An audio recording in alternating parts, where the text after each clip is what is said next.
chair is authorized to declare the subcommittee in recess at any time. And let me begin by thanking everyone for joining us today. This month, as you know, we've commemorated 20 years since the tragic 9/11 cowardly attack on our country that essentially led to the creation of the Homeland Security and this committee. As we look back on the last 2 decades, it's impossible to ignore how much has changed. The threats to our homeland and the ones we face today have grown beyond foreign terrorists to include cyber attacks, climate change, and domestic violence extremism. And to meet these new threats, the Department of Homeland Security has evolved as well. A department that was once barely more than a collection of 22 federal agencies has matured to become more cohesive and therefore more effective. But ensuring the department's many components work together, coordinated in tandem, is a daily effort that still needs much more work. Over the years, several secretaries of Homeland Security have made it a priority to unify the departments and to consolidate management functions within a strong, centralized headquarters.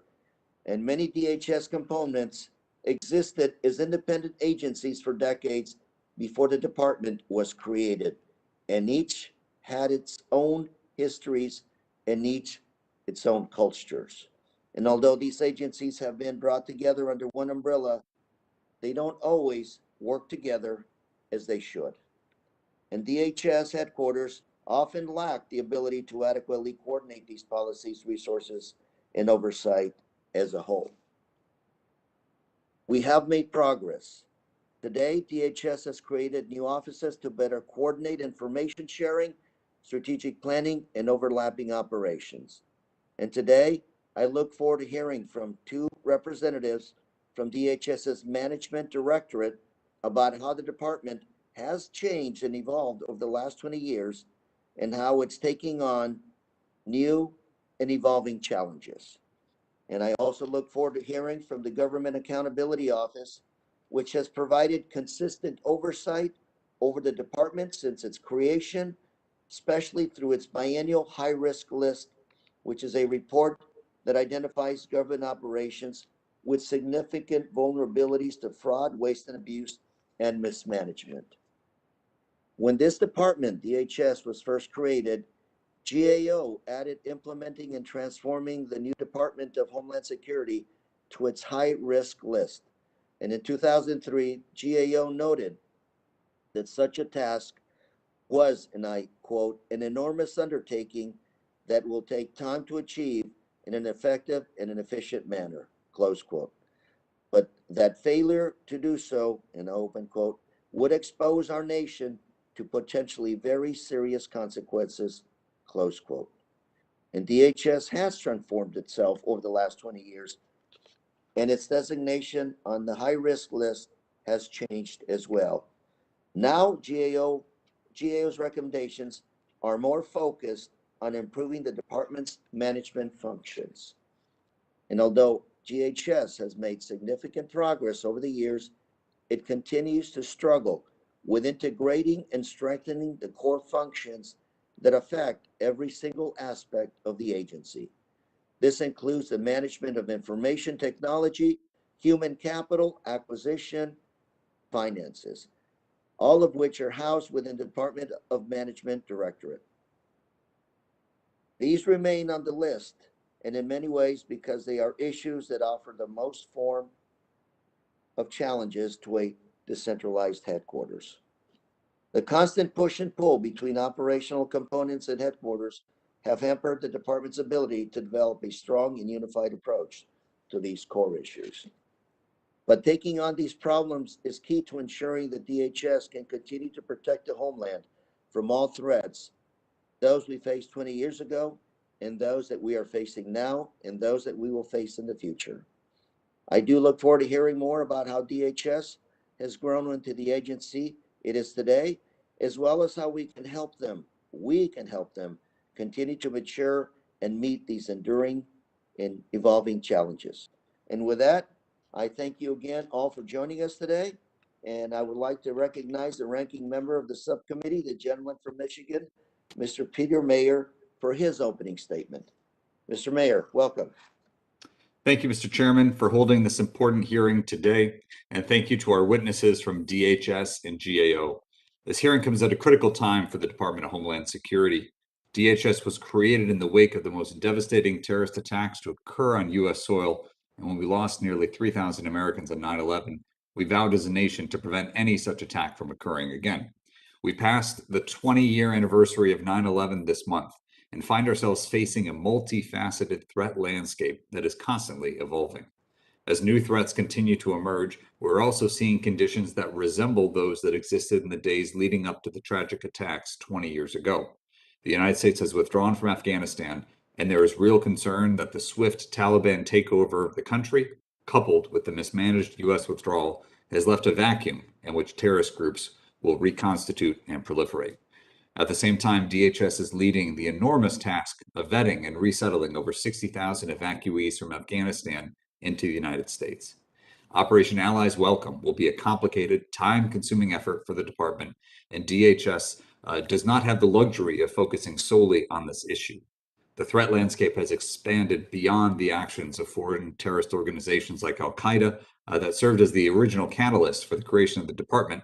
But as a result, DHS must be prepared to handle an increasing number of new threats, including cyber attacks, challenges on the border with migrant surges, and encroachment on U.S. economic security as foreign actors seek unique ways to negatively influence our democracy. DHS must be prepared to handle all of these threats and more. We recognize and commend the dedicated work of the department and its employees have undertaken and all that they have accomplished over the past 20 years. It is no easy task to create a new organization, and even more difficult to combine 22 distinct entities into one cohesive unit. While DHS has certainly made great strides over the years, it remains lacking in several key areas. The Government Accountability Office published its most recent high-risk list in March of this year. The list delineates high-risk government programs and operations, as well as providing a status report of the government's efforts to address these high-risk areas. This year, GAO emphasized that the department must continue implementing its integrated strategy for high-risk management, which outlines progress related to strengthening and integrating information technology, financial management, human capital management, and acquisitions. By GAO's assessment, DHS is still lacking in areas to build capacity in its acquisition programs, IT, and financial systems. These areas are critical to supporting the safety and security of DHS's numerous missions at home and abroad. Specifically, of the 5 management functions GAO assesses for every program and operation, DHS is meeting 3 of them, but only partially meeting 2, the 2 regarding capacity and demonstrated progress functions. I cannot stress how vital it is that DHS missions have the proper people, resources, and systems in place to reduce risks in its programs and operations. This could not be clearer than in DHS's efforts to help Afghan evacuees. DHS has appointed Bob Fenton, a regional FEMA administrator, to lead the Interagency Unified Coordination Group in charge of vetting and resettling evacuees from Afghanistan. This gives DHS the incredible responsibility for the lives of tens of thousands of evacuees while it is still dealing with other domestic challenges, including the ongoing COVID-19 pandemic and the fallout from the worst hurricane season on record. The demands on DHS personnel are compounded by shortages of personnel in key areas across the department, which GAO cited as limiting factors in their 2021 report. Before coming to Congress, I witnessed firsthand as countries struggled with these kinds of crises around the world. I led disaster response operations both in the U.S. and abroad, assisting communities that have been impacted by natural disasters, and I spent close to 2 years in Afghanistan as a conflict analyst with humanitarian aid community, working to protect aid workers who are delivering vital assistance to those in need. Without the full support of my coworkers, I would have been at a loss in these disaster relief efforts. Similarly, without proper capacity at every level in DHS, each of its components will struggle for success. In terms of DHS's ability to demonstrate progress, I'm interested to learn what steps DHS takes or plans to take to resolve these high-risk areas. It's imperative that we see the department's acquisition processes, IT systems, and financial oversight capacity, as well as human capital management functioning at the highest possible levels.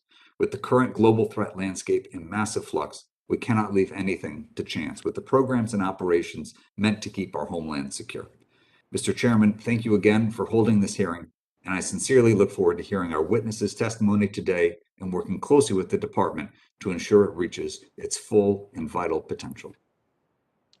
I want to thank the ranking member for his comments, and I want to thank the ranking member also for your service to our country. Duly noted. Thank you very much.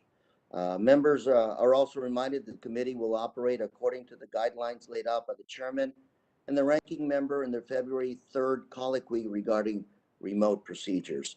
And without objection, members on the subcommittee shall be permitted to sit and question the witnesses. That is, members not on the subcommittee shall be permitted to sit and question the witnesses.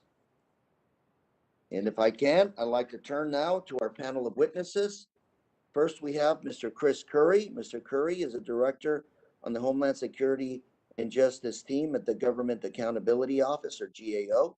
He leads the agency's work on emergency management, disaster response and recovery, and DHS management and high-risk issues. Mr. Curry has been with GAO since 2002 and has been the recipient of numerous agency awards, including the Meritorious Service Award in 2008. Welcome, Mr. Curry. Our second witness is Mr.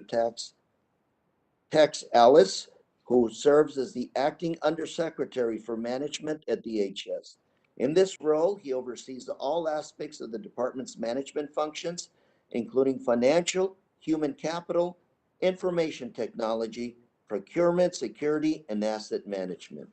Mr. Ellis has served in many senior leadership roles since joining the department in 2012, and most recently served as director of the Secret Service.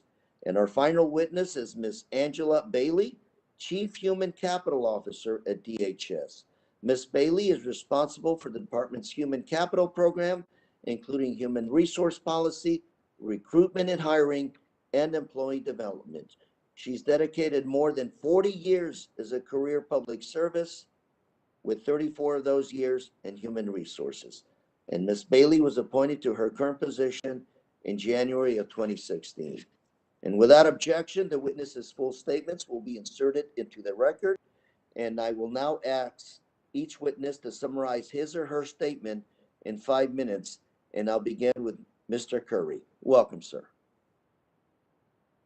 Thank you, sir. Thank you, Chairman Correa, Ranking Member Meyer, and others. It's an honor to be here to discuss GAO's work on DHS. As you and the ranking member said in your opening statement, DHS has been on GAO's high-risk list since it first opened its doors in 2003. We did this because combining 22 separate agencies was a massive challenge.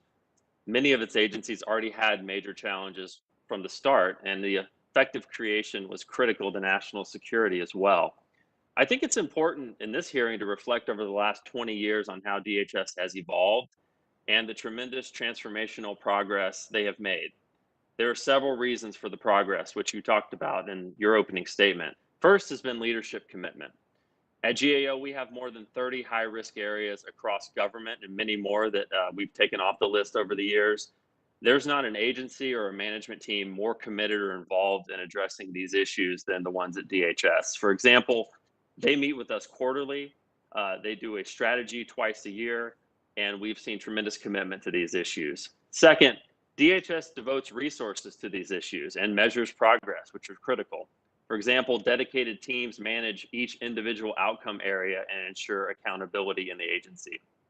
Another reason for progress has been consistent congressional oversight over 20 years. Hearings like this one and hearings in the Senate keep the spotlight pointed on this issue and encourage steady progress.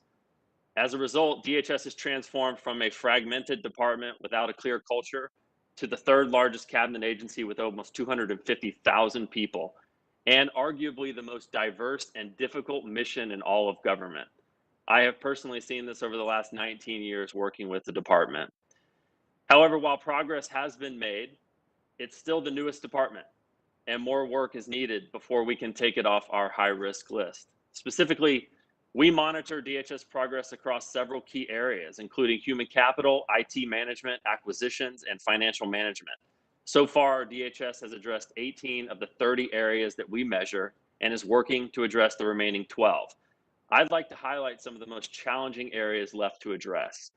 In the area of acquisitions, DHS continues to implement more disciplined processes to better manage acquisitions across the department. However, in our most recent look at major acquisitions, we found that 10 of the 24 major acquisition programs we looked at did not meet cost or schedule goals. In some cases, this was because DHS underestimated a program's complexity or the requirements needed for the program. Financial management has been another very challenging area.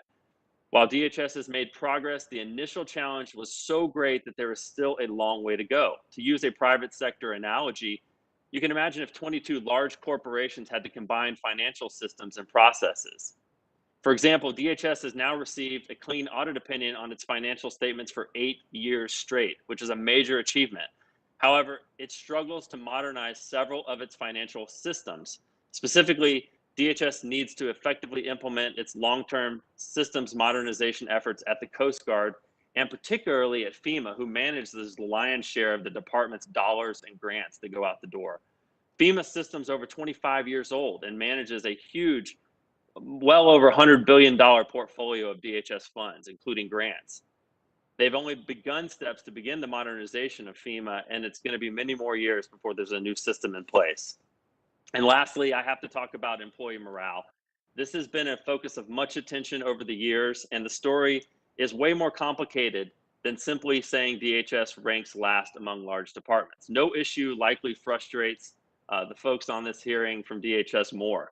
We've seen tremendous efforts to understand the root causes of this issue and determine how to address it. The bottom line is that some DHS components have high morale scores and others don't. The larger components like TSA and CBP consistently rank lower and bring the collective departmental scores down. What we've seen is that more focused oversight and attention is needed on the components and more accountability by their leadership. It is very hard for top-level DHS action to trickle deep into the components to make change. Component heads and management are the key to making progress in their respective agencies, and we recently made a number of recommendations to ensure this happens. This concludes my statement, and I look forward to the questions. Thank you very much, Mr. Curry. Now I'd like to recognize Mr. Ellis to summarize his statement for 5 minutes. Good afternoon, Chairman Correa, Ranking Member Meyer, and distinguished members of the subcommittee. It's a privilege to appear before you today, along with Chief Human Capital Officer Angie Bailey, to discuss the maturation of the Department of Homeland Security's management functions, as well as some of our challenges, which Chris has laid out for us. DHS employees rise to every challenge, and the challenges are many. The Management Directorate provides vital mission support services designed to enable frontline operators to more effectively respond to these challenges.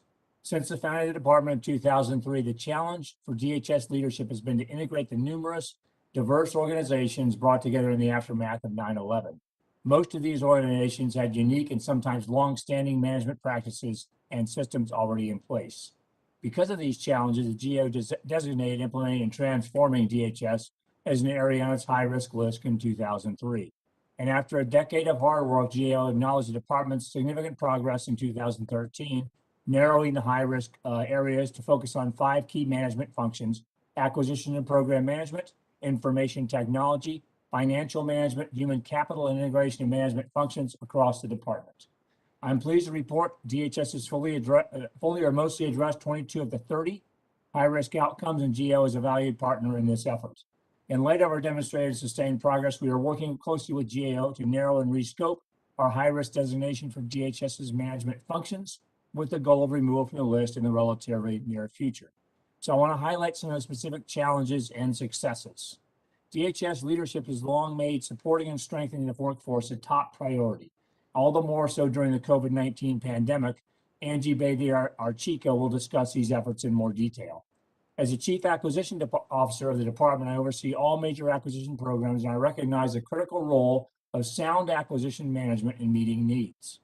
Of the 5 acquisition outcomes, all are fully or mostly addressed. We are on track to close the mostly addressed outcomes by demonstrating sustained progress with existing initiatives and program staffing and oversight, specifically maturing and enhancing our acquisition program health assessment procedures. DHS has made substantial progress in maturing the department's IT security and capabilities, and GAO has recognized that success by rating 5 of the 6 IT outcomes as fully addressed. The 6th outcome, enhanced IT security, was previously considered mostly addressed, and in January of 2021, GAO informed the DHS CIO of their intent to downgrade this rating to partially address. Over this last year, CIO has made progress toward resolution of the issues raised, which are highlighted in my statement for the record. Department's very proud of obtaining its 8th consecutive clean financial audit opinion. We're optimistic that we will earn a 9th opinion in fiscal year 21, and our remaining financial management challenges are rooted in outdated financial systems. So our financial systems modernization program will provide components with modern, efficient, and compliant business systems, including financial procurement and asset management functions. The remaining financial management outcomes focus on modernizing procurement and asset management systems used by FEMA and ICE, and DHS is moving forward with a system that serves those components. We expect to report significant progress over the next 3 to 5 years.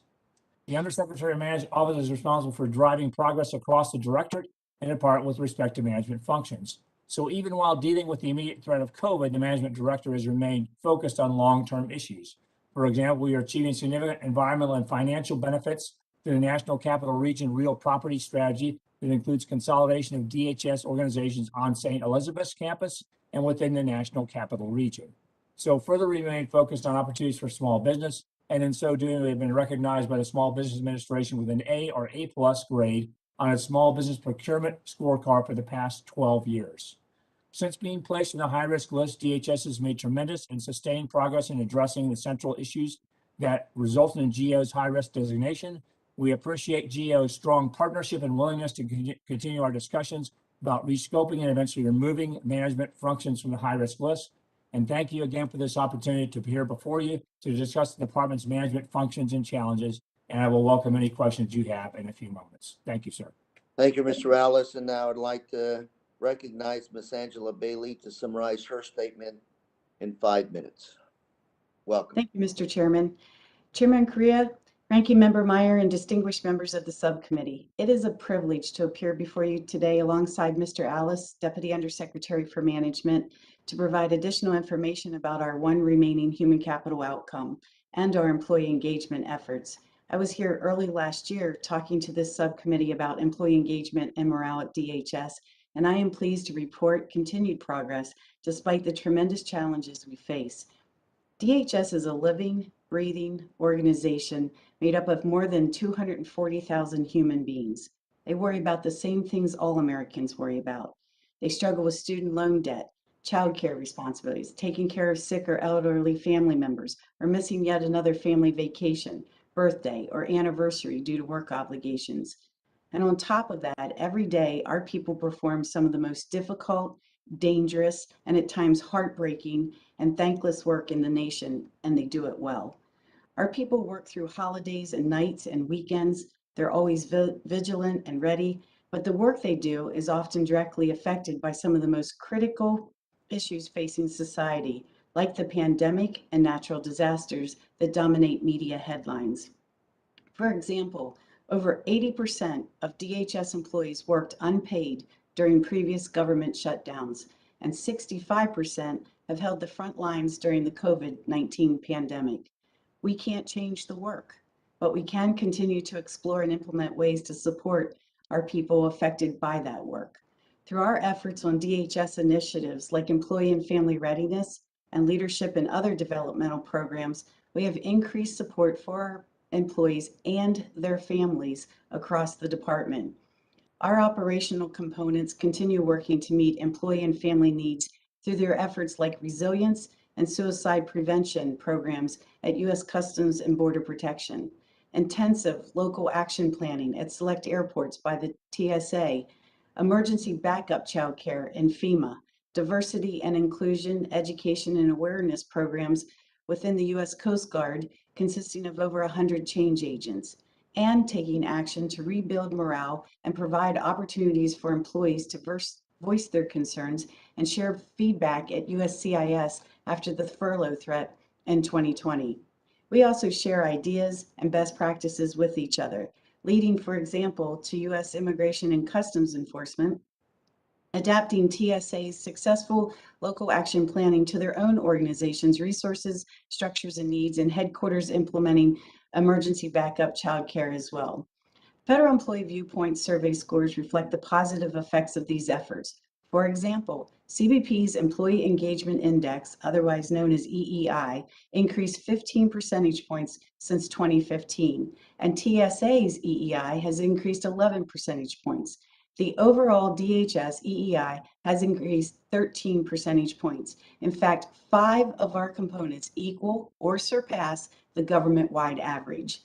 In an agency as large, diverse, and geographically distributed as DHS, this is significant. It is so significant that both OPM and GAO have recognized the hard work that's gone into these positive trends. I would like to thank the GAO team for continuous support and its productive relationship that they have had with us. All of this hard work has really led to us being able to achieve fully addressed on all but one human capital outcome, and we are close on the one that remains. It is a very productive partnership. As Mr. Curry and DUSM Alice noted, for the remaining human capital outcome, the department made significant progress with continued implementation and sustainment of a variety of programs. The remaining work is to institutionalize the use of DHS-wide training data to inform human capital programs in 2022.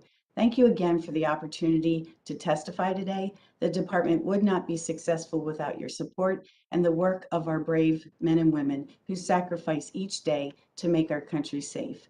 I look forward to your questions. I want to thank again all our witnesses today for their time and their testimony. I will remind the subcommittee that each one of us will have 5 minutes to answer questions of the panelists, and I'll recognize myself now for 5 minutes of questions. And 5 minutes is not too long, so let me start out with Ms. Bailey. Great progress. It looks like we're doing some good work at Homeland Security. My question to you is focused on morale. And we've talked about this in the past. This is what I see as an interesting challenge at Homeland. 240,000 employees. That's bigger than most of my cities in California. That's big. And yet each one of those individuals working for you is part of that line of defense for the Homeland. FBI officers, nobody can deny the fact that they should be paid well. They should have benefits. They should be 30-year career agents. They're going to be the best of the best at what they're doing. Yet you have TSA employees at the airport who are there, a lot of them part-time. A lot of them are struggling to get health benefits until recently with TSA. Turnover is unbelievable. And yet those are the folks that are watching that monitor, that screen, looking at people, trying to figure out whether there's something there that can get into an airplane that would do us major harm. How can we help you? Not you by yourself, but how can we as a legislature help you make the argument that we need to bring these people up to speed? We need to make them professionals. We need to pay them well. We need to make sure that their attitude, you know, that they know that their mission, but we pay them accordingly. Please. Thank you for your question, Mr. Chairman. Yes, TSA, you raise a very important point for us, and one that we have put a lot of attention and effort into. I know Mr. Pekoski is fully supportive of the efforts that we're making to ensure that we raise the pay of our TSOs, because, as you said, in some cases, in some of our major locations, they can actually be paid more to work at a local retail or at a fast food restaurant than they can for TSA. So it is a primary concern of ours and something that we intend to address. The second issue is also has to do with making sure that we provide them their MSPB appeal rights. And I'm pleased to say that just this week we were able to work a deal with MSPB to ensure that our employees do have those appeal rights available to them.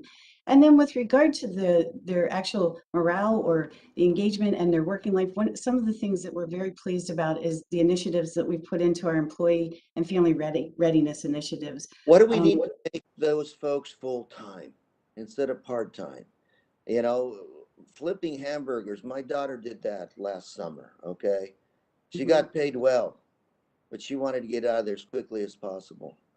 I want to make sure that our TSA employees aren't there part-time and wanting to get out of that job for the next job that offers them $1 more an hour.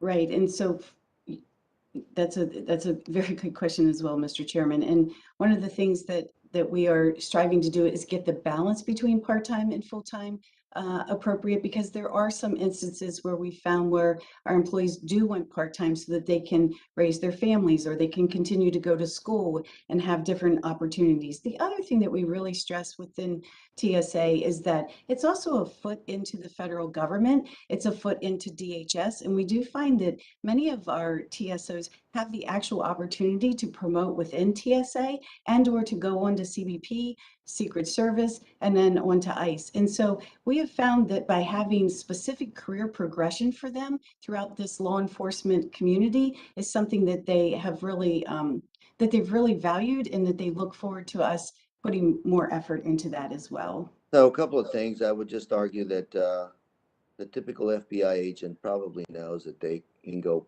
maybe part-time, or some of the other federal agents can go part-time depending on their family situation. TSA employees, they get an opportunity to become an FBI agent, they move on. But how do you make it attractive for them to be there for 30 years? And I've got 30 seconds left. You're not going to answer that in 30 seconds. But, you know, these are some of the issues we need to work on, because, again, the weakest link in the chain is one that'll break, and we can't afford any failures in our defense of the homeland. So I look forward to working with all of you. I want to criticize you. I want to work with you to make sure it's a win-win situation. With that, I'll recognize our ranking member for 5 minutes of his questions. Welcome, sir. Thank you, Mr. Chairman, and thank you to those statements from all of our witnesses here today. Mr. Curry, I just wanted to, I guess, follow up a little bit on what the chairman was mentioning in terms of concerns on the employment side and on the morale side. Mr. Curry, you had mentioned that if you take out, I believe it was the Coast Guard and TSA from the broader DHS workforce, then it would be a much different picture. Can you elaborate a little bit more on what is distinctive about the TSA and Coast Guard relative to the rest of the DHS workforce, and also in that, to what extent, both the TSA being a wholly new creation with a very unique mission relative to the rest of DHS, and also the Coast Guard, having that dueling role of uniform defense and a quasi-military capacity depending on its orientation. Yeah, yes, sir, sure. So actually, if I said that I was incorrect, it's TSA and Customs and Border Protection, so CBP are the two. But that's a great question. I'll break that down. I think I heard it was CG and not CBP, so I apologize. But yeah, but also just if you could better kind of truncate kind of which how you view those cultural differences. Well, and actually, I think you make a great point, because the Coast Guard's morale is pretty high comparatively, because they were a legacy component well before DHS had a strong mission, strong tie to the Department of Defense, as you probably know well. But let me talk a little bit about TSA and CBP. I think there's a couple things going on there. First of all, they are by far the largest components, with together over 100,000 employees. I think also, secondly, they really do represent what Ms. Bailey was saying, like the front line have to be there every day, day in and day out, no break kind of employees, protecting our border, scanning international passengers, scanning international cargo, all the tough things that we think about at DHS. So, and I have to tip my cap. I mean, we have tremendous respect for those folks. They don't have the luxury of working remotely like a lot of us in the professional world have been able to do over the last year and a half. They have no choice, and COVID has really impacted them hard. But they are the largest. I think they have the toughest mission. Everything they do is under constant public scrutiny. If you think about a lot of other federal workers, they don't have somebody watching them do their job every day. So I just think they have a tremendously difficult mission. And then I think, you know, what we just talked about with TSA, I think this is why, in our view, it's so critical that we really zone into these components and figure out how culturally we can make some changes and frankly hold their leadership accountable. Ms. Bailey and Mr. Alice from the DHS standpoint can do a lot, and they have. But unless the supervisors and the managers deep within those components feel accountable for morale, I don't think it's going to be a huge priority. Well, thank you for that, Mr. Curry. And I just want to kind of pull up a little bit to the 40,000 foot level. You know, you mentioned specific things going down to that supervisory level. On the whole, you know, the GAO's high risk list is something that DHS has been on for close to 20 years. Can you give a bit of a sense of how unique that is to DHS? I mean, are there other federal agencies that have been on it for a very long time? I know DOD is sort of in its own special category there, but among, I would say, more comparable executive branch agencies. Yes, sir. As you know well, DOD is always in a special category, but yes. So there are some that have been on since the inaugural high risk list in 1990. For example, Medicare, improper payments in Medicare have been on there for that whole time. But there are others that have been on for less than that, 4 to 6 years, that have gone on and come back off. Also, there are some that have gone on, come off, and then gone on again a couple years later because the problems came back. So I wouldn't say it is it's out of the realm of ordinary that something as big and complicated as the department. And here's the other part. It's not just the management issues, it's the criticality for national security. I wouldn't say it's an odd thing that they're still on the list. Thank you, Mr. Curry. My time is running short, so just want to ask Mr. Alice real quick. GAO narrowed down their high-risk list area in 2013, recognizing key mission-related areas such as the quadrennial Homeland Security Review, but DHS has not published a QHSR since 2014, obviously, you know, 7 years ago. Any plans for completing that in the short term, sir? Yes, sir. The Secretary has promised to produce that. It's produced through the Office of Plans and Policy, not through management, so I can direct a more specific answer to them to get back to you with that, if that's okay. Thank you. And Mr. Chairman, with that, I yield back. Thank you very much, Mr. Mayor. Another chair will now recognize other members for questions that they may ask of the witnesses in accordance with the guidelines laid out by the chairman and ranking member in their February 3rd colloquy. I'll recognize members in order of seniority, alternating between the majority and minority, and members are reminded to unmute themselves when they are recognized for question. And let me start out with Mr. Torres from New York. Welcome, Mr. Torres. I actually think I think there's a more senior member on, so I'd be happy to defer. Alternating between. Who's the other member? Oh, let's see. Who else do we have here? Mr. Langevin? Is that who we're talking about? Mr. Langevin? I thought I saw Congressman Titus, but Ms. Titus, are you? that's what I thought. Ms. Titus, welcome. Thank you, Mr. Torres. Well, thank you very much, Mr. Torres. I don't mean to ever cut a line, but I appreciate you recognizing that and running back and forth. Thank you, Mr. Chairman. I'd like to direct my question to Ms. Bailey, and it's about the diversification of the workforce. I think we strengthen the workforce if we do diversify it. And so that's something that I've been working on. There are a number of HBCUs, Hispanic serving institutions, our veterans out there. The more we reach out to them and try to bring them in, I think the stronger we become. I had a bill that passed out of this committee, and I thank the chairman for his support of it. Passed the House. It was in the NDAA that we approved, but now we got to get it out of the Senate. It's called the Homeland Security Acquisition Professional Career Program Act. And it codifies training programs in these institutions that I mentioned for our workforce. I wonder if you would just comment on the importance of having a qualified and diverse professionals who supply the things that we need to keep our country safe.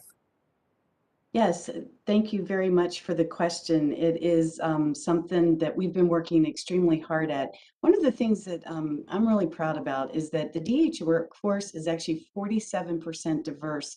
And in fact, we're higher than the government-wide average of 38%. And often I'm asked, well, what about, that's because of TSA and CBP. But even if you take them out, we're still 40% diverse. Our Hispanic population is at 22%. Women represent 35%, and in our non-Leo occupations, such as my own, we're up to 48%. And in our SES, we have 31% women representation.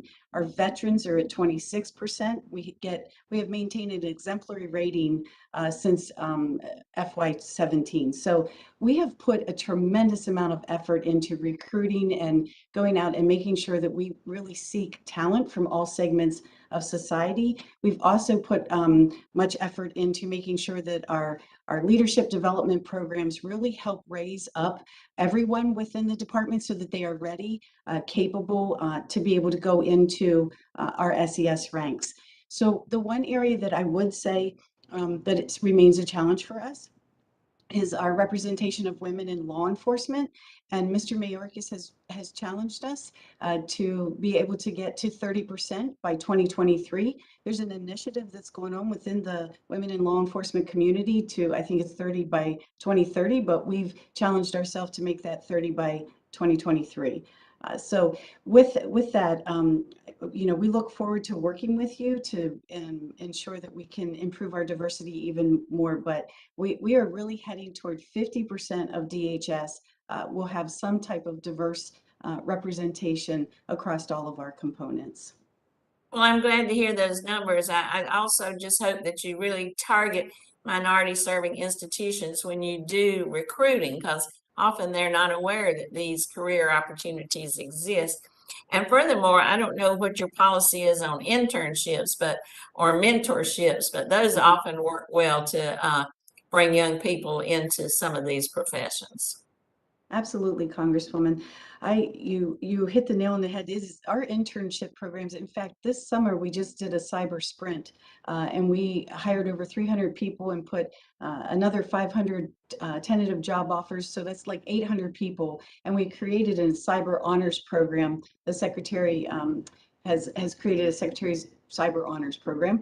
And with that, so we've put folks into that as well. So internship programs are hugely beneficial for us. And going to these minority serving institutions is where we have found just tremendous talent. So we are very supportive of those efforts. Well, thank you. Go over there to the Senate and tell them that, so they'll pass this bill on the Senate through. Well, thank you very much. Thank you again, Mr. Torres. I'll yield back.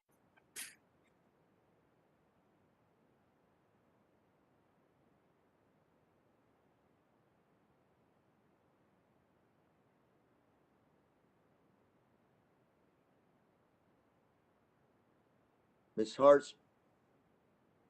Harshberger? Yes, welcome. Yeah, 5 I minutes. can hear you now. Can you hear Okay. me? Yes. Great. Thank you, Mr. Chairman, Ranking Member Meyer, and all the guests here today. I have a question. I don't know who wants to answer this, but, I live in a rural district with a smaller airport, and, the president's executive order on vaccination for these federal employees is set to take effect prior to Thanksgiving. That's a heavy travel period and one of the busiest weeks of the year. I guess my question is, in a smaller airport like in my district, there's going to be a significant more that vaccine requirement, especially if that area is smaller. Can you walk us through what plan DHS has for employees that are not going to be vaccinated at that time? That could be detrimental, not just to DHS or those TSA employees, but to a lot of different facilities. Can anybody answer that? Yes, ma'am. I'll start off and I'll let Angie pitch in also. First off, we want to make sure we fully engage the workforce with what the intent is of the administration on the vaccination program. So first off is to lay out the timelines for those vaccinations and then make available locations where they can get vaccinated, which are fairly wide, even in numerous locations through your local pharmacies. So you want to start in that area then. And then, we want to encourage them. We certainly don't want to lose employees over vaccination. So I mean, that's kind of our starting point as we work this down. And I think really communicating with them and making available vaccines is a critical part of this effort. Angie, do you want to fill in more on that? Yeah, I would say that we had our OVAL, which was our Operation Vaccinate Our Workforce, where we made sure that we actually partnered with VA to provide as much vaccination support as we could to our mission critical positions, and that included our TSA operations in like the small airport that you mentioned. 77% of those folks that were eligible that had requested it actually did get their vaccinations. On whole, DHS is 64%. We've had our employees respond. We're at 64% of our workforce has been vaccinated, and that's on par with the nation as well. So to Mr. Alice's point, we are going to put a full court press on educating our workforce, make sure that we get them as many facts as we can so that they can make an informed decision.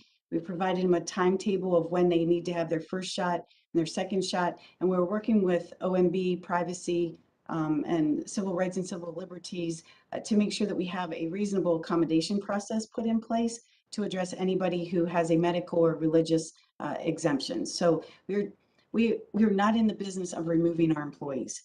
We're in the business of trying to make sure that we educate them, that we provide them every opportunity to get vaccinated or to put in for reasonable accommodation, because this nation's security and safety is, it's a national security issue for us to make sure that we have every DHS employee that we can on board. Well, it is a national security risk because if you have these rural areas, and that's where I'm seeing from, I'm also in the doctor's caucus, and when we look at these statistics nationwide, we see that the rural areas are the ones that have a lower percentage of vaccinations. So I guess my question is, again, what is the plan when we don't have employees to work those stations? I push for pre-check in a lot of rural areas. People don't know what they don't know, and we want them to know that they can go ahead, if they're a lower risk, go ahead and sign up for that pre-check. But what are we going to do? We can't afford to close those smaller airports. So does DHS have a plan to fill those spots in case they do have to lay them off for that? Yeah, I think I would say, as we've already described, ma'am, that our intent is to encourage employees in the vaccination. I mean, if there are shortages there in those airports, we'll obviously have to address those in stride through additional hiring or moving, temporarily moving employees to keep things open. I think actually the specifics of the question we best referred though to TSA, because I don't want to speak for them how they would actually address the operations part of it. Okay. Well, I know it's coming upon us pretty darn quick. We've got about a month and a half to get a strategy put together, but thank you for your answers. And with that, I yield back, sir. Thank you, Ms. Harshberger. Now recognize Mr. Torres. Yes? I'm sorry, Mr. Chair. I think Mr. Langevin is on. Congressman Langevin is more senior. He is, but he's not on the committee. Oh, he's not? I want him to be on the committee, but we still have to send him, I guess, more flowers before he decides to. I just assume that I'm always the least senior, so Gotcha. I have glimpses of seniority. Yes. So as all of you know, January 6th was obviously a wake-up call about the depth of domestic terrorism in the United States, particularly within the ranks of law enforcement. I know DHS is the largest law enforcement agency in the federal government. Secretary Mayorkas in April said that he was going to conduct a review of how to best prevent, detect, and respond to domestic terrorism, particularly within the ranks of DHS, domestic extremism. I'm curious to know, what is the status of the review, and when can we expect to see the findings of the review? And that's for the Yes, sir. Undersecretary. I'll take that, sir. So he just testified, the Secretary did a few days ago on this particular topic, and made the note that this is one of our most important missions, is to not only provide actionable intelligence about domestic violent extremists, but also to ensure that our headquarters, but our department is secure in that regard too. So in that regard, we're going to increase training opportunities and other support to help identify individuals at risk of radicalization. Mr. Undersecretary, I asked, what's the status of the review and when can we expect a report? So I no doubt it's a priority, but I'm asking for. He did commit to providing the report to the committee, okay, to the full committee, and that is due back to him in October sometime. And depending on his timelines, it should be sometime after that. Thank you. My next question is for GAO. I know, Mr. Curry, you identified TSA as a trouble entity within DHS as well as Border Patrol. I'm curious, what is your assessment of ICE? Well, in terms of the morale score, sir? Performance, morale. I mean, you classify DHS as a high-risk agency. If I understood your testimony correctly, TSA is a disproportionate driver of that. I'm curious to know where ICE ranks. Yeah, well, so under the management areas, in terms of ICE, there's a few issues. One, we do have some morale concerns there, them being a law enforcement organization within the department that doesn't have as high a morale as some other components. So there's a concern there that needs to be addressed. It's not that I'm less concerned about ICE than TSA or CBP. It's just when you talk about overall morale of the department, they're a little bit smaller.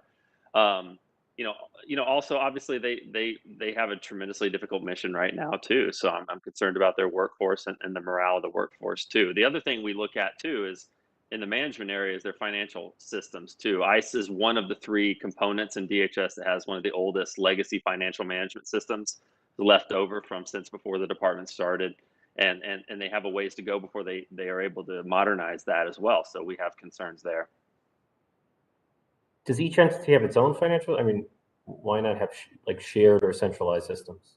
Well, that's administrative. Sir, that question is the question on financial. Well, I guess management. Undersecretary, why not have centralized functions for? Yeah, that was the goal of from the beginning, was to centralize. I think when at the very beginning the idea is we're going to take 22 legacy agencies. Some were created, some were existing, and we're going to put all these together into one system. I think very quickly we saw that was just not possible. So right now there's kind of a hybrid. Some still have the old systems, like I mentioned, FEMA is over 25 years old. Why is it not possible? Well, for example, with FEMA, it's just a matter of first of all, they got started a little bit late trying to modernize them. And then there were so many different systems just within FEMA system. At one point, they were managing over 20 different grant programs with different systems. So they manage a ton of money. It's taken a long time, and there's been. You're telling me it's impossible to create one centralized system that can administer all those grants? Or?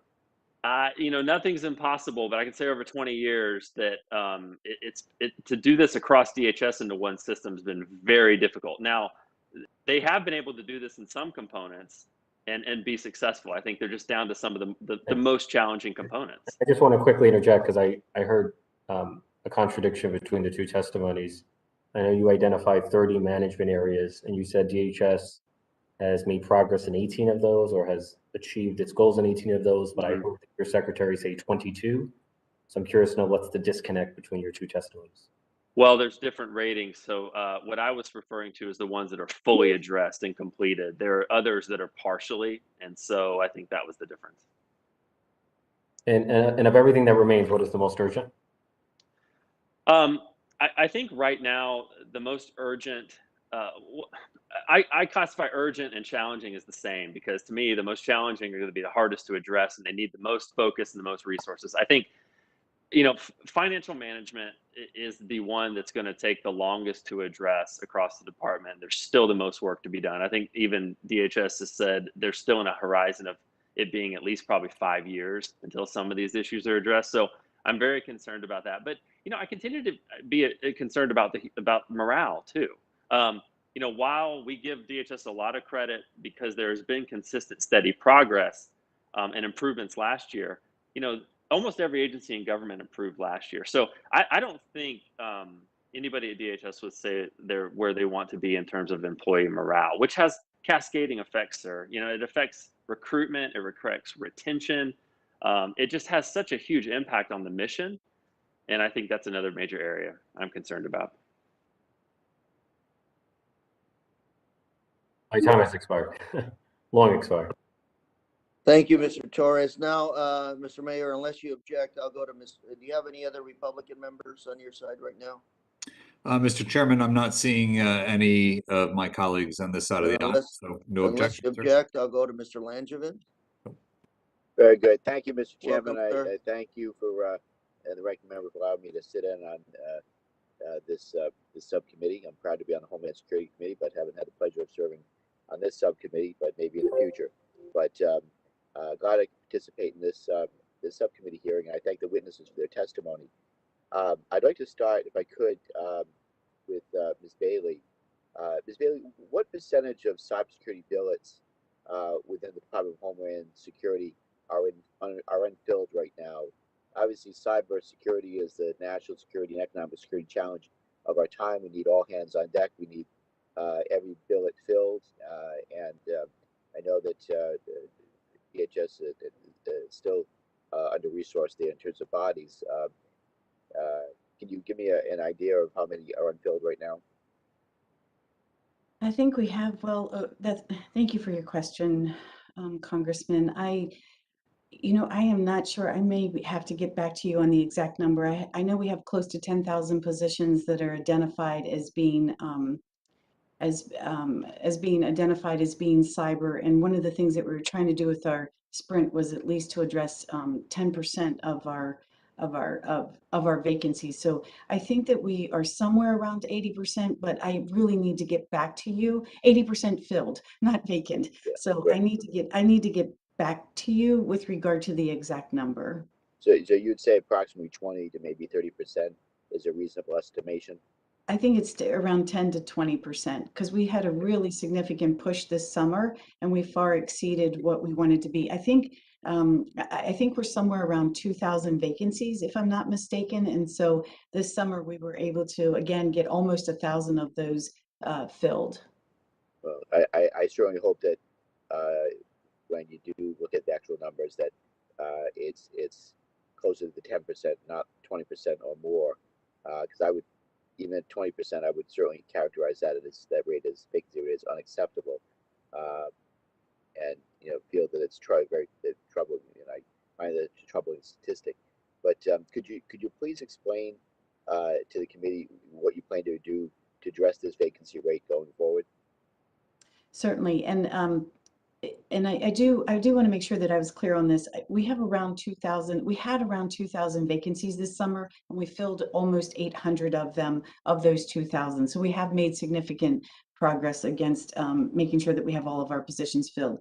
Now, with regard to some of the things that we're doing, one of the things I'm very pleased to say is that, and this is with Congress support, we were able to implement our cyber talent management system, which will give us an incredible ability to recruit and hire, pay and retain, train our cyber workforce in a way that we've never been able to do within the federal government. So that will give us the ability to reach out to and establish partnerships with some of the minority serving institutions, as well as being able to qualify folks who have maybe been successful at a hackathon, won a national hackathon award. So by being incredibly creative and inventive and actually breaking apart everything that is known as far as civil service goes, we will have the advantage of being able to, again, really go after the talent that's in this nation, pay them in accordance with what the market is paying, and then be able to retain them in a way that we've never been able to before. Okay, thank you. Very important. Let me ask you this. Congress granted DHS the authority to implement its cyber talent management system in 2014, yet the department is just now preparing to launch that system.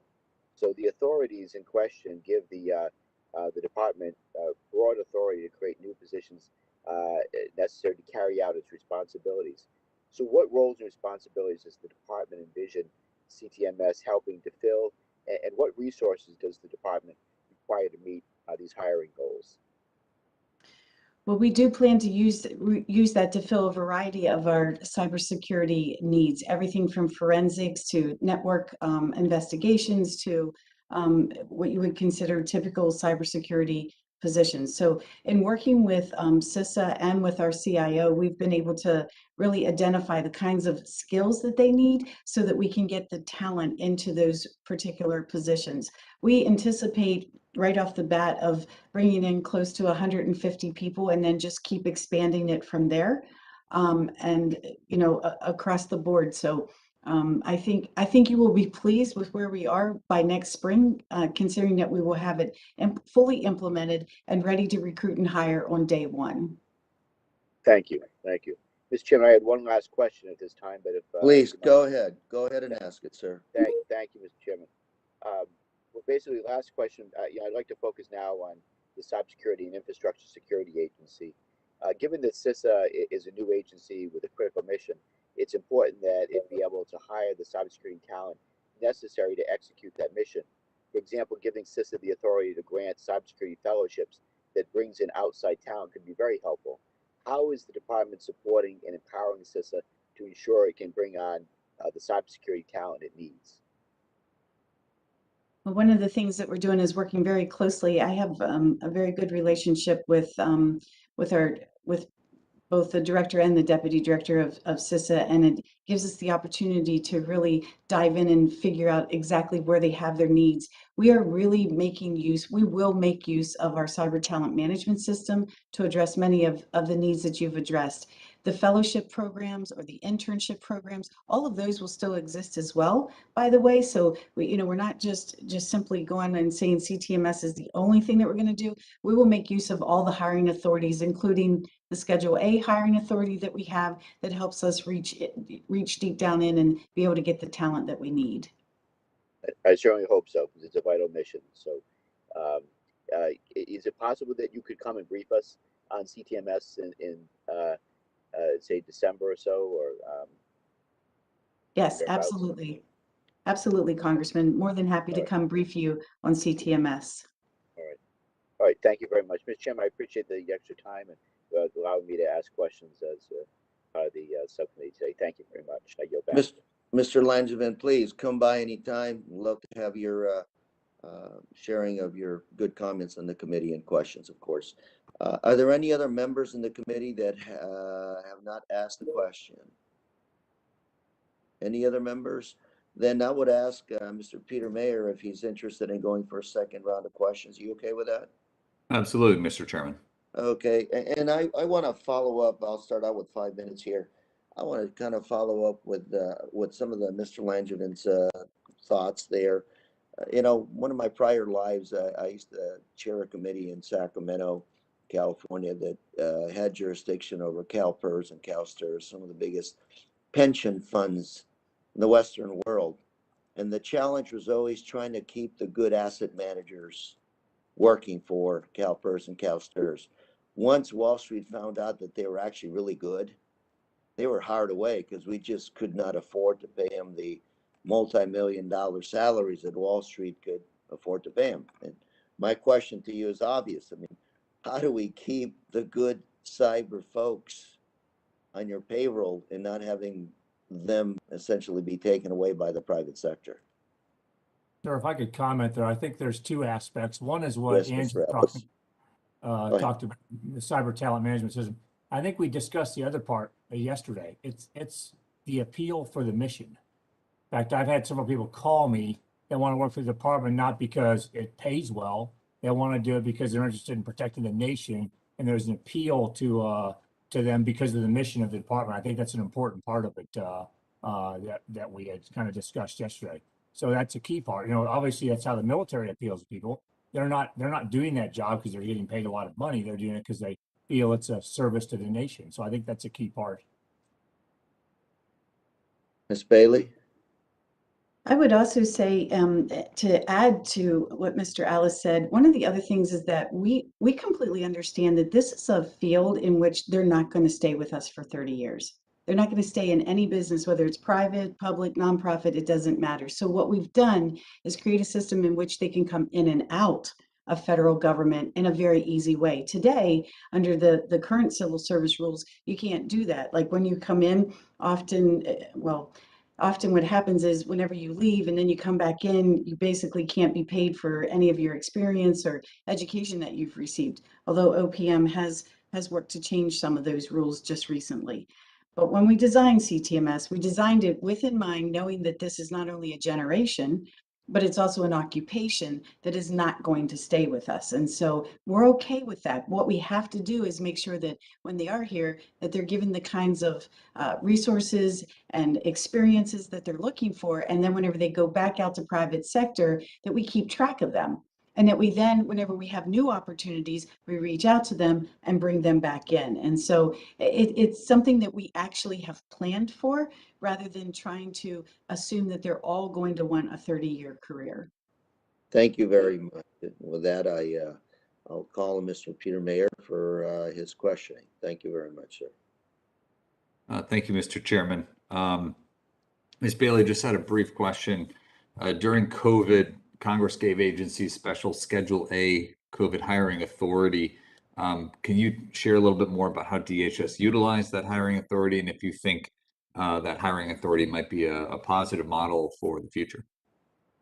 Yes, thank you for your question, Ranking Member. It was an important authority. I will tell you that it was mostly used by CISA and where they could go out and get some of the talent that they needed. We only actually used it for about 52 positions. And headquarters used it for some of their positions as well. So is it important? Sure. I mean, every time we're given a new hiring authority, we make full use of those hiring authorities. I will tell you that. One of the things though that I will say that I would love to see us do is because we have over 100 special hiring authorities on the books that can be used by all agencies. One of the things we'd really like to do is just neck that down, and we have our Enhanced Hiring Act that actually had made it into the last Congress. But one of the things that we would love with that is the ability to just have one streamlined hiring authority for our veterans, and then make sure that we maintain 20% veterans on board at all time within DHS, and then have the ability to go out and make partnerships and relationships with all of the different academias, as well as the universities, as well as private sector and some of these different specialized groups to be able to bring that talent on board within DHS. So that, like if I had my dream, that would be it, that we could really have our Enhanced Hiring Act be something that complements what we're trying to do with our cyber talent management system.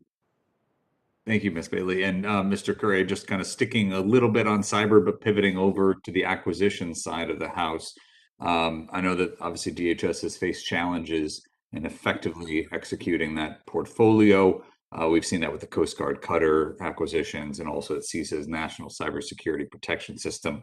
The GAO report mentioned that one action that remains is for DHS to establish and effectively operate the Joint Requirements Council to review and validate component-driven capability requirements that drive the department-wide acquisitions, and also work to identify and eliminate unintended redundancies.